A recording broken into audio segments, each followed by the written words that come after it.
नमस्ते, आप सभी का स्वागत है आज के इस कार्यक्रम में। और आज हम बात करेंगे बहुत बड़े-बड़े जो हमारे अंतर्राष्ट्रीय कारनामे हो रहे हैं जगह-जगह और हमारे आस-पड़ोस में, सबकी बात करेंगे। आदि अचिंत हमारे साथ हैं, लेकिन आरंभ करने से पूर्व आपको हमारे राष्ट्रवादियों के महाकुंभ के बारे में कुछ बात बता दूँ कि हमारे रजिस्ट्रेशन जो है वो बहुत तेज़ी से फिल हो रहे हैं, तो आप लोग रजिस्ट्रेशन अवश्य करवा लें।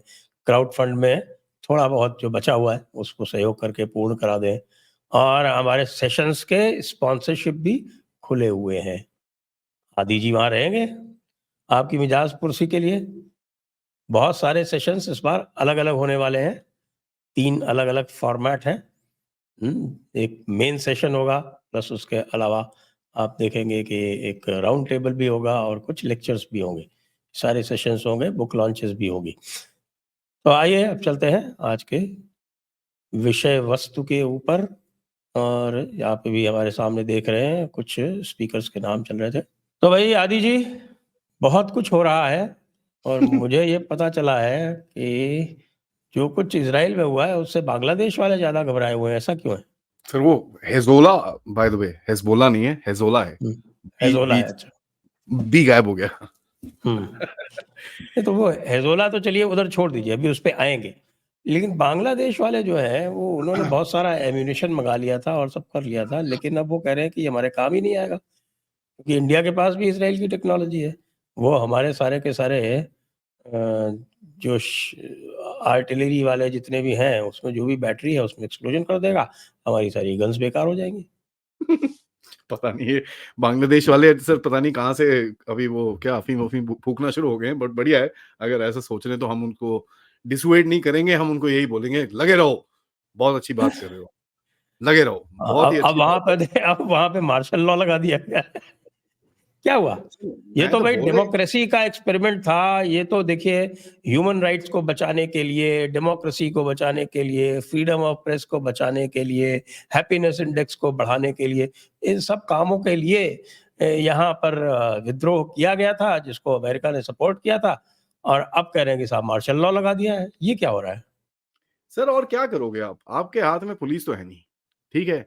पुलिस ने 5 अगस्त के बाद 6 अगस्त को ही बोला था साहब हम नहीं कर सकते क्योंकि आप हमको ही मार रहे हो। क्या है? पुलिस है नहीं। वहाँ पर और बाय द वे आप इनका लॉजिक समझें, होम एडवाइज़र ने बोला है कि साहब यहाँ पर ना बड़े सारे सेडिशियस काम हो रहे हैं। अच्छा। तो ये सेडिशियस काम कौन कर रहा है मुझे तो नहीं पता सब हाँ, ये कुछ ना कुछ गड़बड़ तो चल रही है। सेडिशियस काम चल रहे हैं उधर पे तो लोग बोलते हैं कि साहब अब तो आर्मी को ही लेके आना पड़ेगा। जैसे आर्मी इनकी बड़ी स्ट्रॉन्ग है। हाँ, आर्मी के अंदर वैसे भी इतने फूट हैं और ये जो पूरा कचरा हुआ था, उसके अंदर जूनियर ऑफिसर्स और जेसीओज़ के बारे में मैंने आपसे पहले भी बात करी है कि इनके अंदर यूनिटी नहीं है। हम लोग जब आर्मी की बात करते हैं ना सर, हमारे दिमाग में आती है भारत की आर्मी, कि साहब बड़ा बड़े अफ़सर ने ऑर्डर दिया है, तो सारे लोग उसके बाद मतलब देश के लिए नाम, नमक, निशान के लिए मर मिटने को तैयार हो जाते हैं। यहाँ पर ऐसा नहीं है, यहाँ पर junior officers actually control the roost. Junior officer होते हैं, जेसीओज़ होते हैं, वो उनका एक union type you know game है। हुँ, हुँ। अब हुँ, हुँ। है तो वही है ना सर, वो गलत वाला खून है इनके अंदर। तो अब आपको समझ में आना चाहिए। जूनियर ऑफिसर्स ने ही इनके अगेंस्ट में रिवोल्ट किया था। अगर आप देखिए 3 अगस्त को एक चिट्ठी लिखी थी जूनियर ऑफिसर्स यूनियन ने बाय द वे। ये बड़ा इंटरेस्टिंग है हाँ, जूनियर ऑफिसर्स का एक यूनियन है आर्मी के अंदर। वेरी जिन्होंने एक गुड। चिट्ठी लिखी थी आर्मी चीफ को कि साहब हम अभी ये प्रोटेस्ट को क्वेल नहीं करेंगे, हम इस प्रोटेस्ट को सपोर्ट करते हैं। तब जाके आर्मी चीफ के हाथ से बात निकली थी।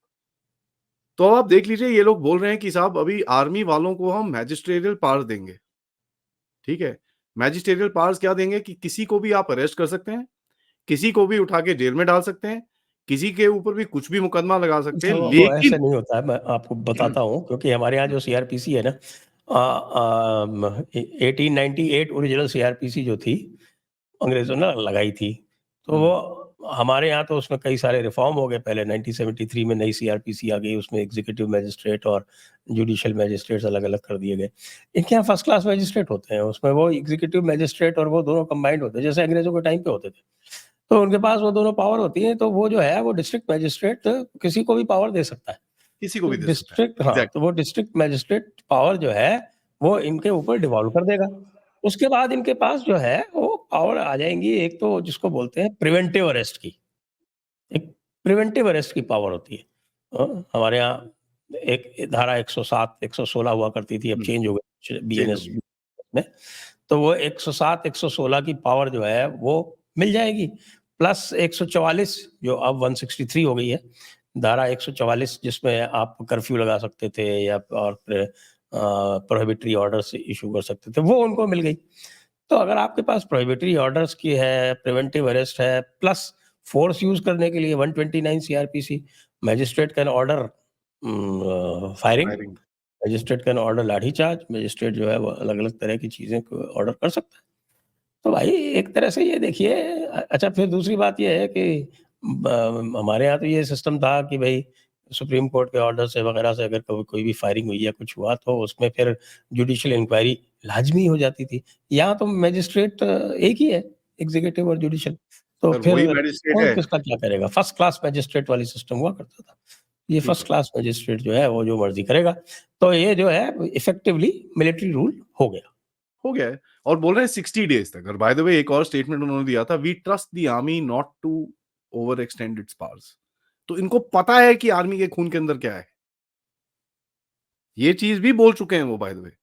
इनको पता है। और अब मैं आपको अंदर की बात बताता हूँ। आज सुबह से मेरे पास मेरे कॉन्टैक्ट्स के थ्रू वीडियोज़ आ रहे हैं कि साहब आर्मी जा रही है छोटे-छोटे गाँव में जहाँ पर थोड़ी बहुत हिंदू पॉपुलेशन है और वहाँ पर ये अनाउंसमेंट की जा रही है जो मैं आपके सामने बताता हूँ कि भाई वो बोलते हैं कि साहब अगर कोई अटैक या कुछ चीज़ प्लान कर रहा है माइनॉरिटीज़ के अगेंस्ट में, हमको बताइए। और कोई किसी को घर-वर से निकालने की कोशिश करता है, हमको बताइए, हम लोग एक्शन लेंगे। ये एक बड़ी इंटरेस्टिंग सी चीज़ है। ये क्या तो मतलब हुआ ये इसका?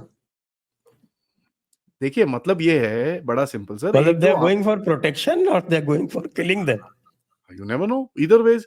नाउ एक चीज़ इसके अंदर आपको समझ में आनी चाहिए।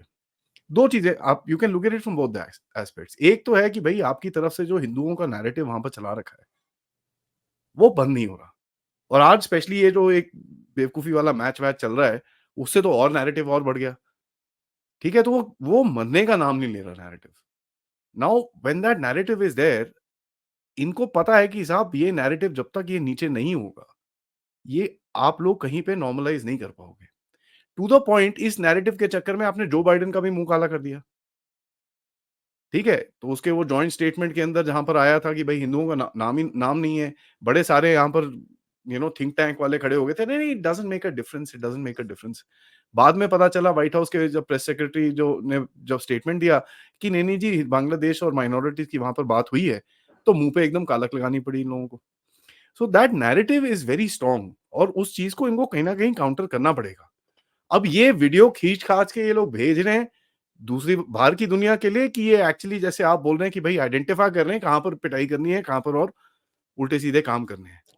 दोनों तरफ से देख सकते हैं। लेकिन सर, हिंदू वहाँ पर चुप नहीं बैठा है। हिंदुओं के ऊपर जब भी कुछ होता है तो बड़ा प्रोटेस्ट होता है उधर पे। 3, 4, 5 हाँ, लाख ये लोग। तो हो गया भई चटगाँव में हो गया, आपके ढाका में हो गया, इधर आपके ये मेमन सिंह खुल्ना वगैरह में हो गया, कई जगहों पे हो गया। जी, तो एक that is one thing that we need to note कि भई हिंदू वहाँ पर चुप नहीं बैठा है और वहाँ पर एक हिंदू यूनिटी हो रखी है और उनको भी पता है कि भारत की तरफ से पूरी तरह से सपोर्ट आ रहा है and there is we can fight this. तो ये लोग इकट्ठे होके जब बोलते हैं, वो इकट्ठे होके आवाज़ निकालोगे इतनी सारी तो ऑब्वियसली पूरी दुनिया में आवाज़ जाती है, वीडियोज़ जाते हैं, ये जाता है, वो जाता है, सब कुछ जाता है। और वैसे भी ये लोग सर ट्विटर पे नहीं है, ये लोग सारे हैं फेसबुक पे। क्योंकि ये जो ओके। अमेरिका के टेढ़े-मेढ़े ऑपरेशंस होते हैं, वो आजकल ट्विटर पे नहीं होते, वो सारे फेसबुकिया पे होते हैं। हुँ, ठीक है? हुँ, हुँ, हुँ, दे हुँ। Happen on that. वो एलन एलन मस्क जो है वो उनकी हाँ, एम्प्लीफाई नहीं करता उनकी हरकतें। एम्प्लीफाई नहीं करता क्योंकि क्या है ना, वो मैं आपको बता चुका हूँ सर, गहरे राज्य के अंदर जो टेक वाले लोग हैं ना, उसमें से कुछ लोग अलग होना शुरू हो चुके हैं। ठीक है, some people have already started going. वो पीटर थाइल और ये जितना भी ग्रुप है, जेडी वांस के साथ और ट्रम्प के साथ जो जितना भी ग्रुप है, वो ऑलरेडी अलग होना शुरू हो चुका है। क्योंकि दे सेइंग यार ये बेवकूफ हैं, ये मरवाएँगे। इनके चक्कर में रहोगे तो पैसे-पूसे भी नहीं बनते। ऊपर से तुम्हारे ऊपर ये उल्टे-सीधे काम करते रहते हैं। ऊपर से दुनिया में और नाक कटती है हमारी। तो they are separating out from them. But Facebook जो फसबुकिया है, अब देख लो सर, उसके अंदर भी मार्क ज़करबर्ग ने करीब 1 महीना पहले एक स्टेटमेंट दिया था। उन्होंने बोला कि 2019-20 के टाइम पे बाइडेन एडमिनिस्ट्रेशन की तरफ से उनके ऊपर कितना प्रेशर था इसके बारे में उन्होंने बड़ा क्लियरली बोला था। उन्होंने बोला कि साहब जब कोविड स्पेशली हुआ था, जब जिन्होंने भी कोविड के बारे में बात करी है, उनके अकाउंट्स को ब्लॉक करने की रिक्वेस्ट और उनके अकाउंट्स को रिस्ट्रिक्ट करने के लिए काफ़ी हद तक बाइडेन एडमिनिस्ट्रेशन से प्रेशर आया था। तो यहाँ तक कि भई मार्क ज़करबर्ग ने भी इनको ट्रेन के नीचे फेंक दिया था। तो एक ये चीज़ है कि वो जो टेक वाले हैं वो अलग हो रहे हैं, लेकिन ये सब सारे जो टेढ़े-मेढ़े काम हो रहे हैं सर, ये सारे फेसबुक पे हो रहे हैं। As a matter of fact Sunday guardian के अंदर एक बड़ी इंटरेस्टिंग सी रिपोर्ट आई थी, जिन्होंने बताया था कि भई आईआरआई जो एक एक इंस्टीट्यूट है नेशनल एंडाउमेंट ऑफ डेमोक्रेसी की, उन्होंने ये पूरा कार्यक्रम किया था और उनका टोटल बजट था $9 लाख का। जस्ट शॉर्ट ऑफ $1 मिलियन के यूज़ करके इन लोगों ने ये पूरा कार्यक्रम किया था और उसमें 5-6 लोगों का नाम भी लिया था, जिसके अंदर डोनाल्ड लू और काफ़ी सारे और लोग भी थे। तो हमने पहले भी बताया हुआ है इसके बारे में कि भाई ये तो पूरी तरह से अमेरिका ने एक गेम खेला गया था। संडे गार्डियन ने बड़ा अच्छे तरह से इसको स्ट्रक्चर करके लिखा है। उसके बाद मैंने भी अपनी जो मेरे पास डिटेल थी उसको ऐड करके मैंने काफ़ी हद तक एक पूरा स्ट्रक्चर बनाया था कि ये चीज़ें इन लोगों ने करी हैं और किस तरह से आर्टिस्ट को, आर्मी को, सिविल सोसाइटी को और स्टूडेंट्स ग्रुप को इन लोगों ने इन्फ्लुएंस करके एक पूरा जो भी ये कू, रेजिम चेंज जो मर्ज़ी बोल लीजिए, ये पूरा चीज़ इन लोगों ने करी है। पंगा ये हुआ है सर, रेजिम चेंज करने के बाद गहरा राजे इतना एरोगेंट हो गया, इन्होंने जितना भी इनका कंट्रोल था, जितना भी एक स्ट्रक्चर इन्होंने बनाया था, वो छोड़-छाड़ के ये लोग भाग गए। जैसे हम लोग 1971 में कंट्री बना के रॉ-वॉ सबको विथड्रॉ करके वहाँ से भाग गए थे, कि भैया अब जो मर्ज़ी हो जाए। गहरे राज ने भी यही गलती करी है। इतने एरोगेंट हो रखे हैं ये लोग एंड वो भाग गए। अब उससे क्या हो गया there is a space that has come across और वो स्पेस को जमात ने उठा लिया है। अब वो जमात ने तो उठा लिया तो that thing is now falling back क्योंकि ये लोग भी बोल रहे हैं यार ये तो उल्टा पड़ रहा है और यूनुस हुँ, के हाथ में नहीं है कुछ भी। यूनुस बेचारा भीख माँग रहा है, बोल रहा है भैया मेरे को पैसे दे दो। अब पैसे के लिए भीख माँगने गया उसको $202 मिलियन दे दिए। लेकिन वर्ल्ड बैंक की तरफ से आया कि चलो आपको 2 बिलियन दे देंगे। माँग वो 4.5 बिलियन रहा है, मिल कितने रहे हैं 2। यहाँ पर पाकिस्तान रोना शुरू हो गया यार भीख तो हम माँग रहे हैं, वहाँ पर हमारे बेटे को पैसे दे रहे हो तुम। तो देखिए गहरा राज्य जो है ना deep state has kind of lost his game. उसको समझ में नहीं आ रहा है कि भाई how do we handle this? और इसके ऊपर एक यूएस नेवल के ऊपर इंस्टीट्यूट ने आर्टिकल लिखा था और बड़े सारे और आर्टिकल्स हैं।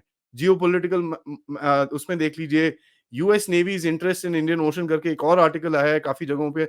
किस तरह से यूएस नेवी को इस चीज़ को करना है और ये चीज़ भी बाहर निकली है कि शेख मुजीबुर रहमान के साथ भी यूएस ने 1971 में यही बेस माँगा था।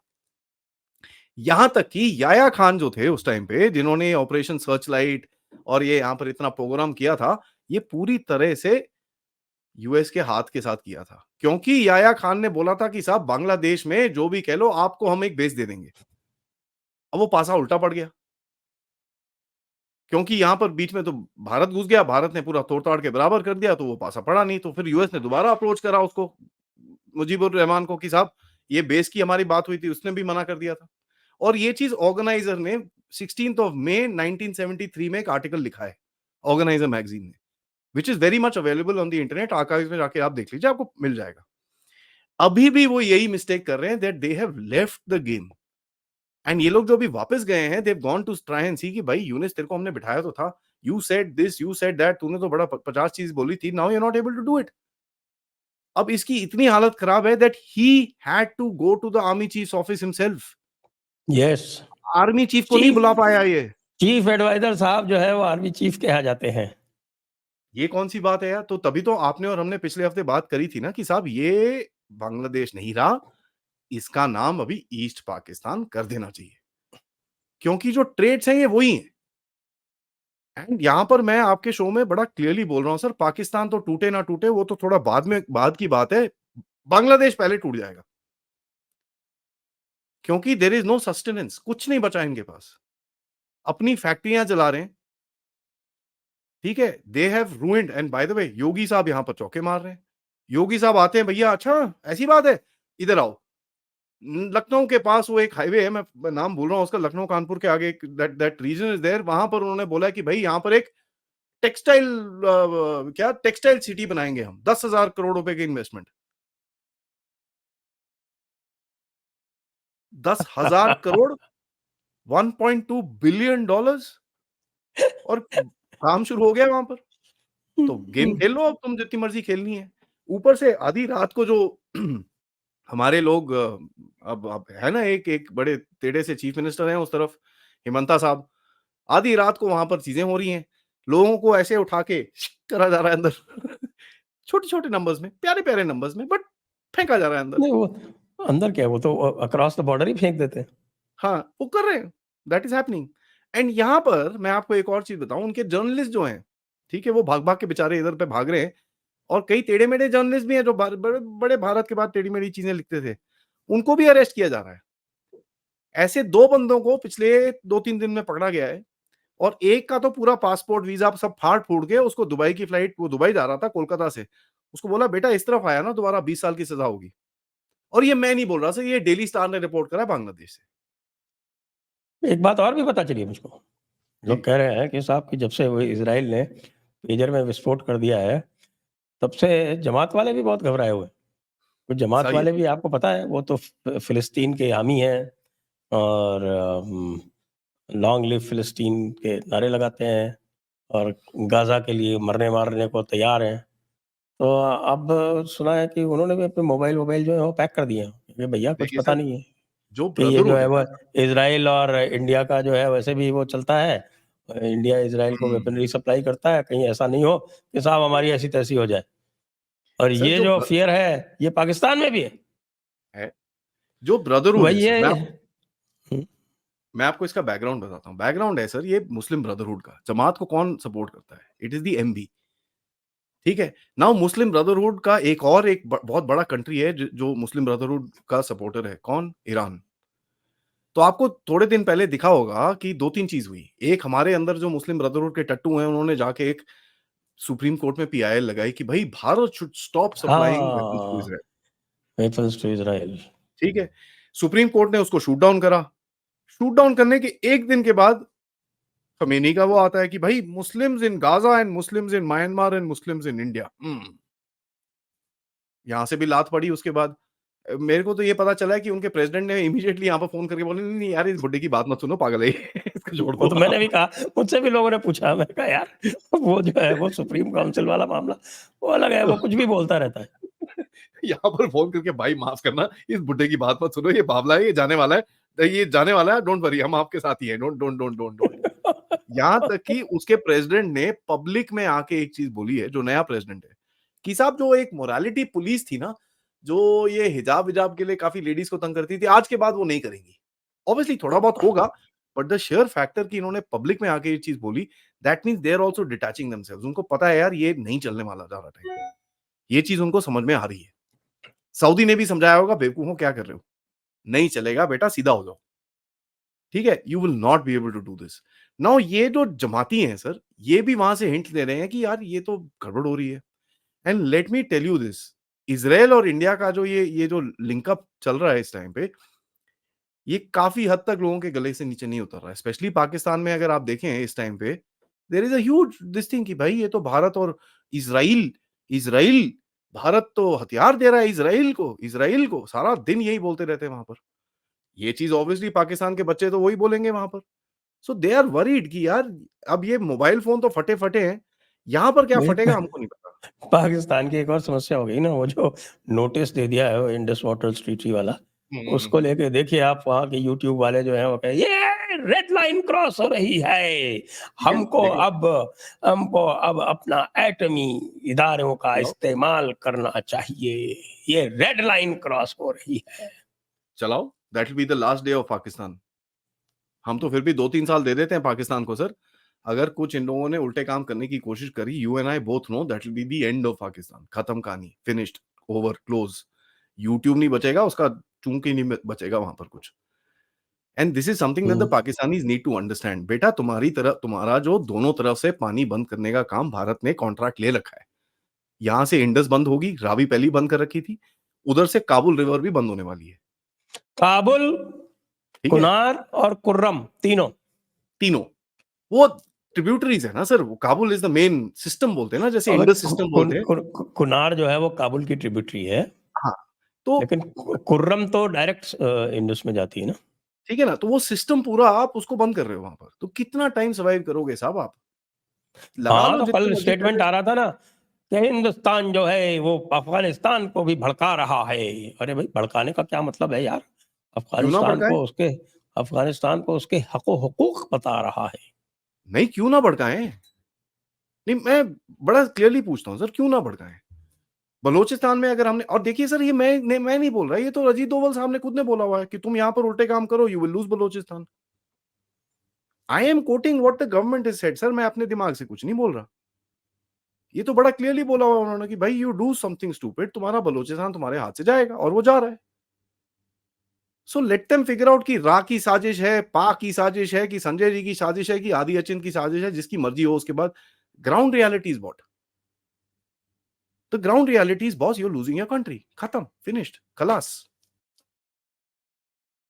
भाई और जी देखिए, खैर इस पे हम और आप अभी इंडस वाटर ट्रीटी के बारे में अलग से विस्तार से बात करेंगे। लेकिन गहरे राज्य के पासे कितने उल्टे पड़ रहे हैं, वो मिडिल ईस्ट को देखने से पता चल जाता है। गहरे राज्य के पास और कोई काम तो है नहीं। वो बेवकूफ़ी के काम करते हैं कि साहब कि यूएस में सिविल सूट कर दिया अजित डोभाल के पास। अरे भाई, यूएस कोर्ट का क्या जुरिस्डिक्शन है इंडिया में? Sir, dead civil duck, suit कर देयर इज दिया वन आपने। Dead duck that the Americans have, उसका नाम है गुरपतवंत सिंह पन्नू। गुरपतवंत सिंह पन्नू। अब वो ठीक है, एक गुरपतवंत डेड सिंह डक है। से पन्नू का पेजर कब फटेगा, वो हम देख रहे हैं। उसके घर के आगे तो आग लगी थी ना। हुँ, लगी घर थी। के आगे तो आग लगी थी ना, और रोया था ना उसके बाद। उसके बाद जब अभी 2019 में जब 6 फॉर जस्टिस को बैन किया गया था, तब तो कोई चिट्ठी-विट्ठी नहीं भेजी थी इंडियन गवर्नमेंट ने। लेकिन जब 2024 के अंदर दोबारा उसको बैन करने की बारी आई, पता है आपको, रजिस्टर्ड पोस्ट भेजा इंडियन गवर्नमेंट ने कि प्लीज शो कॉज़ नोटिस की तरह घर पे उसके। बहुत घबराया हुआ है। और उसके एक दिन जैसे ही उसको चिट्ठी मिलती है, 1 दिन के बाद घर के बाहर आग लग जाती है। तो वो तो रो-रो के परेशान हो रखा है। ऊपर से उसको पता है राहत राव के साथ क्या हुआ, तारिक कियानी के साथ क्या हुआ वहाँ पर, ढिल्लों के साथ क्या हुआ वहाँ पर, यहाँ पर खालिस्तानियों के साथ क्या हो रहा है इस तरफ। कल परसों एनआईए ने मोटी रेड मारी है। कम से कम 24 बंदे वहाँ पर सुताई हुई है उनकी, वहाँ पर जो अमृतपाल के जो छोटा-मोटा नेटवर्क था। ठीक है? NIA is big time in action in in Punjab right now sir. बहुत ज़बरदस्त एक्शन चल रहा है उधर पे। एंड आप देखिए, 25 ट्रैवल एजेंट्स को उठाया है जो ये खालिस्तानियों के साथ काम कर रहे थे। होता क्या है, खालिस्तानी आके यहाँ पर बड़े-बड़े स्टेटमेंट देते हैं, वो स्टेटमेंट को रिकॉर्ड करके जो पुलिस में एक रिपोर्ट बनती है, कोई आपके मेरी तरह जो नेशनलिस्ट लोग होते हैं, वो जाके पुलिस में एक स्टेटमेंट दे देते हैं। अब वो स्टेटमेंट को लेके ये लोग ट्रैवल एजेंट के पास जाते हैं, 10-20 लाख रुपए देते हैं, वो ट्रैवल एजेंट पन्नू को पैसे भेजते हैं, पन्नू जैसे टाउटों को पैसे भेजते हैं, वहाँ से इनके असाइलम पेपर्स मूव होते हैं। क्योंकि ये फेक पुलिस रिपोर्ट्स के सर कम से कम नहीं तो 6 से 8 लाख रुपए लेते हैं। आपको मैं ये बता दूं, जो ये अकाली दल के सिमरनजीत सिंह मान है, जो फॉर्मर एक एमपी थे हमारे, ये एक सिग्नेचर के 6 लाख रुपए लेते थे सर। एक सिग्नेचर के। तो खालिस्तानी खालिस्तानियों को ही लूट रहा है, तो ये बोल लो क्या हालत होने वाली है इनकी। अब यूएस के पास क्या है सर, एक फूटी कौड़ी है, उसी को लेके तुम लपेटते रहो, और उसमें मोदी का नाम लिखो ना यार, तुम्हारे में इतना दम है तो राइट मोदीज नेम। क्यों नहीं लिखा? अगर गुरपतवंत सिंह पन्नू ने ये चीज डाली है, तो मोदी का नाम लिखो वहां पर। Let's see. और यार ये चीज आप मेरे को समझाओ सर, जहां पर ट्रंप का अनाउंसमेंट आता है कि मोदी से मिलेंगे वो, ठीक है, उसके बाद मोदी का अनाउंसमेंट आता है कि वो टेक्नोलॉजी राउंड टेबल के साथ जाके मिलेंगे, गुरपतवंत सिंह पन्नू का केस आ जाता है। यार कोई इतना बेवकूफ तो है नहीं सर। टाइमिंग तो सबको पता है कैसी गेम खेली जाती है, और ये खेलने की कोशिश कर रहे हैं। बट रोक लो आप मोदी साहब को, वहां जाके जो उनको करना है वो करेंगे। डायस्पोरा के साथ इनकी हालत खराब होने वाली है sir. You tell me one US politician who could come to India before Indian elections and speak to the Indian diaspora. बोलिए, कितने सारे हैं ना यहाँ पर भी तो बड़े सारे। इनको वहां पर बुलाना पड़ता है इलान ओमर से मिलाने के लिए। और इलान ओमर कौन है? Who is she is not even a Congress woman. उसको तो निकाल के बाहर मारा था। डोनाल्ड ट्रंप तो यहां तक आके बोल रहा, अगर मैं आ गया ना बेटा, इसको सीधा सोमालिया भेजूंगा मैं। So this is very clear. आप भी पोजिशनिंग कर रहे हो, वो भी करने की कोशिश कर रहे हैं। और आप आज के सुबह 2-3 आर्टिकल्स देख लीजिए। China and India are using illicit money to influence Canadian politics. आज सुबह की रिपोर्ट आई है ये। बीबीसी वाला एक जर्नलिस्ट बैठता है कहां पर, कश्मीर में, बोलता है Indian occupied Kashmir is going through elections. तो ये बेसिकली आपको प्रोवोक करने की कोशिश कर रहे हैं एंड इससे नहीं होगा कुछ, बिकॉज अभी क्या हो रहा है ना सर, इंडियन जो एस्टैब्लिशमेंट है वो इसके ऊपर उठ चुकी है, क्योंकि उनको पता है यार ये बेवकूफी वाले स्टेटमेंट्स उल्टे सीधे, इनसे कोई ढिले का फर्क नहीं पड़ता। पहले हम थोड़ा गुस्सा होते थे, now we don't even care, हमको जो करना है हम करेंगे। सेकेंडली देखिए आप, उसके बाद डिफेंस डिपार्टमेंट की तरफ से बैक टू बैक स्टेटमेंट्स आ रहे हैं। पहले था कि भाई हम आपको सिर्फ 8 से 10 इंजन दे पाएंगे, फिर नहीं नहीं नहीं नहीं नहीं हम आपको 16 से 18 दे पाएंगे, अब जाके जी बोल रहा है कि इसे 26 से 28 इंजन आपको साल के दे पाएंगे। तो सर संजय जी, मेरे को ये जरा आप बता दो, आप बड़े हो मुझसे, आपके पास ज्यादा एक्सपीरियंस है, ये 6 इंजन और 8 इंजन के प्रोडक्शन से 26 और 28 कैसे करते हैं सर किसी फैक्ट्री में? जरा आप ही समझा दो, मेरे मेरे बस की बात नहीं है ये, आई डोंट अंडरस्टैंड। अरे भाई, नई नई असेंबली लाइंस डालते हैं ना। ठीक है, ठीक, कोई बात नहीं। अच्छा तो चलिए, ये तो सब चल रहा है। इसके बाद जो है ये जो 9th जनरेशन वॉरफेयर हुआ है मिडिल ईस्ट में, ये क्या है?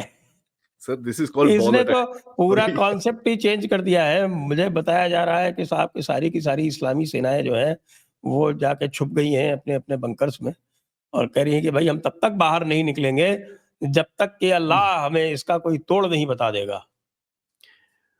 सर छोटी सी चीज है, बेसिकली हिजबुल्लाह की तरफ से एक अटैक प्लान हो रहा था इसराइल के ऊपर, they were getting ready for something. ठीक है, तो इसराइल ने क्या करा है, दे प्रीएम्प्टेड दैट। और इन लोगों ने प्रीएम्प्ट ऐसे करा है बिकॉज इनको पता है यार इनकी हिजबुल्लाह की फोर्स काफी बड़ी है, you can't kill all of them, so what you do, आप ऐसा इमोशनल डैमेज करो उनको कि वो घबराएं उसके बाद कैसे करना है। Now look at what they have done sir, ये जो पेजर्स हैं दे यूज अ स्पेसिफिक बैटरी। ठीक है, बैटरी को अगर आप खोल के देखेंगे उसके अंदर एक सफेद पाउडर होता है सर। ठीक है, उसके अंदर वो सफेद powder is basically an anti corrosive anti fire powder. अब वो एंटी फायर होने की बजाय प्रो फायर पाउडर डाल दिया उसके अंदर, दे पुट इन एक्सप्लोसिव जिसको पीईएनटी बोलते हैं। भाई एक बात ये भी आ रही है कि वो जो हंगरी की जो बीएसई कंपनी है, जिसको लाइसेंस दिया था अपोलो गोल्ड ने, गोल्ड अपोलो या अपोलो गोल्ड जो भी आप कह अपोलो लीजिए गोल्ड। उसको, अपोलो गोल्ड ने, तो अपोलो गोल्ड के अंडर लाइसेंस उसका जो प्रोडक्शन था, तो वो जो बीएसई है वो it is controlled by Israelis, I am या टोल्ड। सर देखिए, they have infiltrated something called the supply chain. ठीक है, और ये सप्लाई चेन इन लोगों ने बैटरीज का इन्फिल्ट्रेट करा है because that is the only explosive. कई लोग बोल रहे हैं 20 से 30 ग्राम एक्सप्लोसिव नहीं है, इसके अंदर 1.5 से 2 ग्राम एक्सप्लोसिव डाला है। What they have done is very simple. देखिए सर, ये बैटरीज के अंदर एक एक आप इलेक्ट्रिकल सर्ज के चक्कर में उसको उसकी बैटरी का टेम्परेचर इंक्रीज कर सकते हो आप। All they have done is that, जब वो बैटरी का टेम्परेचर इंक्रीज होता है, जो ये बाहर जो एक्सप्लोसिव मटेरियल है वो इग्नाइट करता है। जब वो इग्नाइट करता है तो क्या होता है, बैटरी खुद इग्नाइट हो जाती है और वो फटती है। नाउ लुक एट इट, कैसी कैसी वहां से फोटोएं निकली है सर, यू कैन अंडरस्टैंड। एक मतलब एक तो डब्ल्यूसी की बेचारा बंदा अपना काम कार्यक्रम कर रहा होगा, जो हर कोई करता है, वो पूरा डब्ल्यूसी टूटा हुआ है यार। तो आप सोच सकते हैं इमोशनल डैमेज जो हुआ इसका जो है वो हिंदी में बड़े शुद्ध शुद्ध कुछ दिए गए, आप कहें तो मैं बोलूं, आप ना है। जी कहें सर, तो ना बोलूं। बताइए। अरे बताइए सर, हम भी थोड़ा इसमें सीखेंगे कहा आपसे। गया है कि साहब के गुदा छेदन और अंडकोश भंजन ये कार्यक्रम हुआ है। तो मैं थोड़ी मिलिट्री लैंग्वेज में बोलता हूँ, the attack has been on bravo alpha lima lima Sera.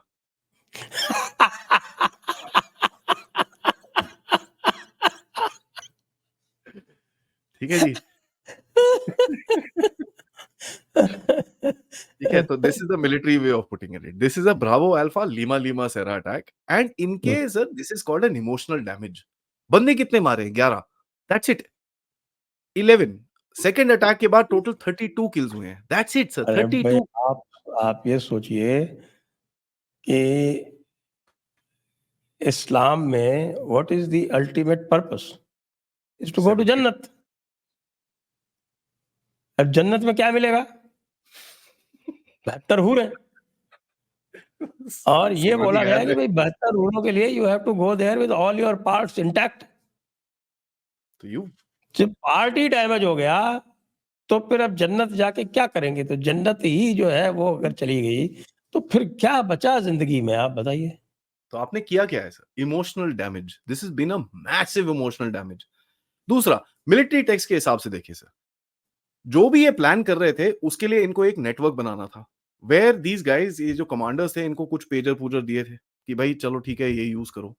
And Nasrallah जो हेड है हिजबुल्लाह के, उसका जनवरी में एक स्टेटमेंट है जहां पर वो लिटरली सिर पकड़ के लोगों को बोल रहा है अबे अपना मोबाइल फोन छोड़ दो, वो आईडीएफ वाले तुमको मोबाइल फोन के चक्कर में मार रहे हैं। यहां तक कि उसने बोला कि अपनी बीवी बच्चों को भी बोलो छोड़ दे। और 4-5 महीने पहले ये नए नए पेजर इनको इशू हुए थे। ठीक है, हम्म, तो हम्म। This was a very planned game कि भाई ये जाएगा, ये इशू होंगे। एंड इजरायलीज पर्पसफुली इनको टारगेट कर रहे हैं मोबाइल फोन पे, and probably they have leaked the news कि साहब हम मोबाइल फोन से आपको उड़ा रहे हैं। मुझे तो ये लगता है भाई, जो कि इससे पूरे प्लान में इसमें देखने में ये साफ साफ लगता है कि पूरा का पूरा हिजबुल्लाह इन्फिल्ट्रेटेड है, कि उनके यहाँ जो कुछ भी हो रहा है, जो कुछ भी प्लानिंग हो रही है, ये इनको पहले से पता चल जा रहा है, और ये पूरा का पूरा एक्शन बना के इसी को उसको फीड करके उनको अपने ट्रैप पे ले रहे हैं। बट ऑब्वियसली सर, कहीं ना कहीं आपको पूरी उनकी ऑपरेशनल डिटेल्स मिल रही हैं, एंड यू न्यू ये लोग कुछ अटैक करने वाले हैं। तो आपने क्या किया है सर, इनका पूरा कमांड स्ट्रक्चर तोड़ दिया, आपने इनका पूरा कम्युनिकेशन स्ट्रक्चर तोड़ दिया। आप करो अटैक, क्या करोगे? रॉकेट फायर करोगे ना, कोई बात नहीं, वो झेल लेंगे हम लोग। देखिए, इजरायलीज को जो एक थ्रेट है sir, which is the solid most threat, is not from Iran. इनको जो सबसे बड़ा थ्रेट है हिजबुल्ला। 1,20,000 फाइटर्स विथ 2.5-3 लाख इनके पास मिसाइल्स हैं, rockets and missiles, that's a huge number. Having said that, उसके अंदर भी एक क्लॉज है। हर कोई ये नंबर ऑफ मिसाइल्स और रॉकेट्स देखता है, बट ये नहीं पूछता भाई इनके पास लॉन्चर कितने हैं। अब सर आपके पास सिर्फ अगर 200 लॉन्चर हो तो आप 200 ही फायर कर सकते हो। एक एक करके अगर आपके लॉन्चर जाने गए तो आपके पास कहीं 25 लाख मिसाइल भी हो, अगर आपके पास 100 लॉन्चर हो तो उसके सिर्फ 100 ही लॉन्च कर पाओगे आप। ये चीज लोगों को थोड़ी समझनी पड़ेगी। तो ईरान ने बड़ा अच्छा प्रोपेगेंडा खेला है कि साहब ओ 2.5 लाख मिसाइल है इनके पास, 3 लाख मिसाइल है, 5 लाख मिसाइल है, ताज ये है वो है, हाइपरसोनिक है, सब कुछ बोला। But they fail to tell the world how many launchers do these guys have. तो इजराइल हैज बीन टारगेटिंग क्या सर, इनके एम्यूनेशन एंड लॉन्चर डंप्स, इनकी कैपेबिलिटी रिड्यूस कर रहे हैं वो। And now they have finished the command and control. आपका command तो गया, कंट्रोल भी गया, बिकॉज कैसे कम्युनिकेट करोगे आप? अब आपने इनको दोबारा वॉकी टॉकी दे दिए, अब वॉकी टॉकी उड़ने शुरू हो गए। अच्छा, वॉकी टॉकी की बैटरी बड़ी है तो they are causing more damage. More damage. And एक वीडियो मैंने देखा, वो मतलब एक एरियल टाइप फुटेज थी लेबनान बेरूट की। सर ऐसे ऐसे फुट फुट फुट चारों तरफ से धुएं निकल रहे थे। This is aerial drone footage. तो some guy is actually gone there with a drone and seen कि ये देखिए यहाँ से धुआं निकला, ये इधर से निकला, ये इधर से निकला, ये इधर से निकला। So they have done massive emotional damage to these guys. इनको अभी समझ में नहीं आएगा हाउ टू रीग्रुप। गेम ये है सर, अब अगर इजराइल जाके वहां पर अपनी फोर्सेस के साथ अंदर जाता है हम्म। तो इनकी पीठें तोड़ना बड़ा इजी रहेगा। This is called a first prone attack. आपने सही चीज बोली, this is 9th generation warfare. This is the next level. You hit someone without hitting them hard. आपने ऐसी इनकी टांगे तोड़ी हैं कि they just don't know how to react. This is amazing amazing tactics. And let me tell you, Americans Americans के बारे में आपको थोड़ी सी बात बताया। अभी तो अमेरिकन वो हमको नहीं पता, हमको नहीं पता, हमको नहीं पता। लेकिन अमेरिकन मेडिकल कॉलेज जो बेरूट के अंदर है, उन्होंने 1 हफ्ता पहले अपने सारे स्टाफ के पेजेस चेंज करे हैं, पता है आपको? ये देखा मैंने, it was there in the news. So this was well known. Israelis चुपचाप बैठे हुए हैं, इनकी एक यूनिट है sir, it is called 8200 unit. Israelis की, दिस इज अ शिनबेत की यूनिट है, मोसाद शिनबेत कंबाइंड यूनिट है, व्हिच इज अ, ये ऐसी वॉरफेयर करते हैं लोग। It is called the 8200 unit. 82। 8200, it's 8200, but ये लोग 8200 बोलते हैं इसको। दे ओके। Call it. तो this 8200 unit is responsible for this. अब चक्कर क्या हुआ, why is this unit involved? कि पिछला अभी जब वो सीरिया में इन लोगों ने इनके एम्बेसडर को उड़ाया था ना, ईरानियन एम्बेसडर को, उस टाइम पे क्या हुआ, इन्होंने जब काउंटर अटैक किया था, 8200 यूनिट का कमांडर मार दिया था इन्होंने इस काउंटर अटैक के अंदर। And there were about 70 of this unit people that got hit. उनको इंजरीज इंजरीज काफी हुई थी। This is a retaliation. मैं बोला बेटा ठीक है, ठहर जाओ, अब तुमको दिखाते हैं हम लोग। You did this to us, now wait. And they have hit back sir. अब आप देख लीजिए, पूरा नैरेटिव चेंज कर दिया इजरायलीज ने। हमास हमास हमास, कहाँ है हमास? कहाँ है गाजा? कहाँ है राफा? कहाँ है ये कहाँ है वो? Hezbollah. So they have changed the narrative. And यहाँ पर तक कि देखिए ये चीज़ सिर्फ लेबनान में नहीं हुई है, ये चीज़ सीरिया में भी हुई है, ये चीज़ इराक में भी हुई है और ये चीज़ सुनने में आ रहा है 1-2 लोगों के पेजर ईरान में भी फटे हैं। एंड यहाँ इरानियन पर एम्बेसडर का तो फट ही गया ना। उसका तो बाय गॉड ही had kept it here sir on his chest. वो तो very bad, bad injuries, very bad injuries. अब यहाँ पर एक राइसी की फोटोग्राफ निकली, पता है? 1-2 भाई दिन अब पहले। बताइए आप, मोबाइल यूज नहीं कर सकते, पेजर यूज नहीं कर सकते, तो क्या कबूतर यूज करेंगे अब? नहीं, वो वॉकी टॉकी यूज नहीं कर सकते? मैंने एक फोटो डाली थी ना ट्विटर के ऊपर, जो आई थिंक आपके आपके जयपुर डायलॉग ट्विटर हैंडल ने भी आगे डाली थी, कि जेब के ऊपर ना इतना बड़ा सा लाल कलर का टेलीफोन लगा के रखा हुआ है। ये उसमें वो जाएंगे। पुराना वो पुराना वाला जो क्रैंक क्रैंक करके चलाते थे, ऐसे ऐसे ऐसे ऐसे करके। यही करना नहीं पड़ेगा। नहीं, उसमें भी बिजली लगती है। एक पहले आता था, उससे भी देखिए पहले सर, उसको ये ऐसे चीज ऐसे क्रैंक करते थे, तब वो चलता था। वो हाँ, पहले ऐसे ऐसे ऐसे उसको क्रैंक किया जाता था, बट उसके लिए क्रैंक हार्ड लाइन करके। लगती है सर, हार्ड लाइन लगती है उसके लिए, आपको हार्ड लाइन बिछानी पड़ती है उसके लिए। एंड मैं आपको ये चीज बता दूं, and this is pretty open, so I am not telling you anything confidential. Indian armed forces is the only force in the world that still trains its people on that. This okay is part of our nuclear attack doctrine, sir. क्योंकि nuclear attack में क्या होता है? EMP जाती है, EMP के अंदर आपके जितने सिस्टम्स हैं सब फ्राई हो जाते हैं। सो काउंटर अटैक न्यूक्लियर का जो आपको करना है will be done on this, and the Indian arm forces is the only one of the few forces in the world that actually trains on this. Line of site communication, hardwire communication के ऊपर पूरी पूरी training की जाती है तो भाई आज भी। हिजबुल्लाह वालों, जो कोई भी मेरे को सुन रहे हो, वो सुन लो भाई। ऐसा करो, तुम लोग जो जो भी घर वापसी करोगे, उसको हम ये टेक्निक सिखा देंगे जो इंडियन आर्मी की होती है। सर हमारे पास तो पूरी रिडंडेंसी है इसकी, ठीक है? अमेरिकन आर्म्ड फोर्सेस अगर ऐसा कुछ हो गया ना उनके साथ, they will not be able to move 1 inch. And यहाँ पर मैं आपको फनी चीज बताऊं, जितनी भी हमारी न्यूक्लियर मिसाइल्स होती है ना, this is including America, Russia, most of the countries, they are all analog. So the command and control system जो होता है वो वही होता है, गचिक ग्रक, गचिक ग्रक, गचिक ग्रक। उसके आगे नहीं गया वो। They have not put in any automations, because पता है ऑटोमेशन को आप हैक कर सकते हो। सो ऑल द जो स्ट्रेटेजिक फोर्सेस होती हैं of most of the smart countries in the world are all analog. उसके अंदर डिजिटाइजेशन बहुत कम लोग करते हैं। तो this is reminding us something कि भाई ये सप्लाई चेन का कितना इंपॉर्टेंस है। देखिए भाई, असल में क्या है, मैं आपको इसका जो है वो जो थियोलॉजिकल जो बेसिस है वो बताता हूँ आपको कि क्या है कि 72 के ये अलावा भी कुछ और है बेस। 72 के अलावा 22 गिल्मा भी तो होते हैं। गिल्मे जानते हैं? गिल्मे अच्छा, हाँ, बॉयज। भूल गया। तो ये जो हूरो गिल्मो की जो बातें हो रही हैं, उसको तो एक बार साइड में रखें। बात ये है भाई कि जो भी बड़े किताब में लिखा है वो तो ये फॉलो करते नहीं। बड़ी किताब में क्या लिखा है कि आपको ऊंटों पर जाना है, घोड़ों पर जाना है, हाँ, आपको तलवारों से लड़ना है। और ये बेवकूफ लोग जो हैं, ये काफिरों के हथियारों से लड़ने की कोशिश कर रहे हैं, काफिरों की नकल कर रहे हैं। तो भाई तो अल्लाह नाराज होगा ही ना। तो पहुंच गए ना तो आप ये अभी ऊँटों और हथियारों पे, अल्लाह का ऊँटों। हिसाब है। और हुँ, अब इनको ये, हम लोग भी इनको मैसेज दे रहे हैं, आप भी दीजिए, हम भी देंगे। और जो भी अपने लोग हैं उनसे कहें कि भाई देखो, इसका एक ही इलाज है कि अल्लाह की हिदायत पर चलो, अल्लाह के दिखाए रास्ते पर चलो, और वापस अपने ऊंट और जो गधे गाड़ियां हैं, और जो घोड़े हैं, उनको लाओ, और अपनी तलवारें लाओ, और उनसे लड़ो। और इस तरह की जो भी नापाक चीजें हैं, ये नापाक चीज़ें हैं, जो मिसाइल होती हैं, या फिर अब ये मिसाइल का क्या है, आप चलाओ और इज़राइल उसको आपके ऊपर ही फोड़ दे, क्या मतलब हुआ? कर लो आप काम। कर लो आप काम, लो कर लो बात। तो तो ये वही जो बात है, है ना सर।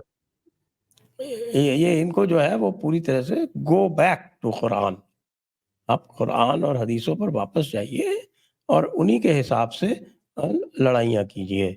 अब नकल करने की कोशिश ना कीजिए, काफ़िरों की नकल करेंगे तो आप भी जो है वो अल्लाह के अज़ाब के हिस्सेदार होंगे। सर आमीन। बात तो वही है, इनको समझ में आना चाहिए। बात वही है sir, you are dealing with a country जिसने, और आप देखिए आईडीएफ के चीफ ने कल क्या बोला पता है आपको? आईडीएफ के चीफ ने बोला भैया दिस इज अ स्टार्ट। और ये चीज इनको समझ में आनी चाहिए, अगर आईडीएफ ने, इजरायलीज ने ये पत्ता खोला है, दे ऑब्वियसली हैव मोर कार्ड्स। ठीक है, तो ये चीज इनको समझ में आनी चाहिए। अब इनको इनके बाद अब भारत कहां बीच में आता है, क्योंकि भारत हथियार दे रहा है इनको।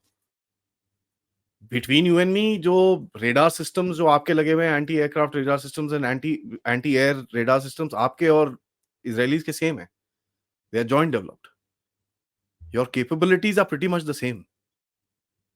तो मैंने तो पहले दिन बोला था बेटा, kudos, well done Israel, please be careful Pakistani, तुम्हारे अभी पेंटे चलने वाली हैं।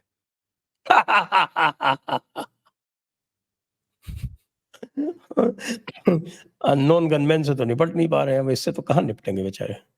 ये सर, ये इनको, they need to understand. And you know, India के बारे में इतनी सारी चीजें बोलते हैं कि भाई हमारे पास कैपेबिलिटी नहीं है, ये नहीं है, वो नहीं है, ये नहीं है, वो नहीं। हाँ जी, बस 2-4 देश हैं हमारे आसपास जो गिर रहे हैं, टूट रहे हैं, हालत खराब है, और कुछ नहीं है। बाकी कैपेबिलिटी बिल्कुल नहीं है सर हमारे पास। वो बात आपकी एकदम ठीक है। We are useless people. एक टूटने वाला है, एक टूट चुका है, एक, ठीक है, जहां मर्जी आप देख लीजिए उसके बाद। पाकिस्तान में तो 32% लैंड पे उनका खुद का वो नहीं है। तो हाँ ठीक है, अब कोई बात नहीं।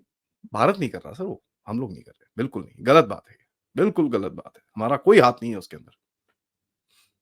तो आइए आज की चर्चा को अब यहीं पर विराम देते हैं और जो छेदित और भंजित जो अंग हैं उनको हम सांत्वना देते हैं कि उन अंगों पर खुदा जो है वो मरहम लगाए और बाकी भारत से बच के रहे, पाकिस्तानी बांग्लादेशी दोनों, क्योंकि भारत के पास भी ये टेक्नोलॉजी है भाई, समझ सर ये लेना। बड़ी इजी टेक्नोलॉजी है, कुछ नहीं है इसके अंदर। इलेक्ट्रिकल सर्च कराना किसी बैटरी के अंदर। आप याद करिए सर, 3310 फोन होते थे ना हमारे पास पुराने वाले, उसको ज्यादा चार्ज कर लो तो क्या होता था? थैंक यू, नीड आई से मोर। तो इलेक्ट्रिकल सर्जेस करना किसी किसी इक्विपमेंट के अंदर, आजकल के आईफोन शाईफोन थोड़े सोफिस्टिकेटेड होते हैं, इनके अंदर करना थोड़ा डिफिकल्ट होता है। लेकिन ये लोग आईफोन थोड़ी यूज करते हैं, ये लोग तो cheap tatty Chinese phone use करते हैं, गंदे वाले, जो चाइनीज इनको फ्री में देते हैं। हमारी तरह थोड़ी ना जो प्रॉपर चाइनीज फोन है। यहाँ पर जो इंडिया में वीवो शीवो है वो तो थोड़े बहुत प्रॉपर हैं। ये तो सस्ते सस्ते माल, सस्ता माल यूज करते हैं। तो ठीक है, करो। सस्ता माल फूकोगे तो यही होगा। इसी के साथ आज का कार्यक्रम समाप्त। सभी दर्शकों को बहुत बहुत धन्यवाद। और ये भी मैसेज है, सस्ता माल मत फूकिए, सस्ता अच्छा वाला खरीदिए, सस्ता रोए बार बार, महंगा रोए एक बार। एक बार। तो आप सभी को धन्यवाद, आदि को धन्यवाद। जय हिंद, जय भारत, वंदे मातरम। वंदे मातरम।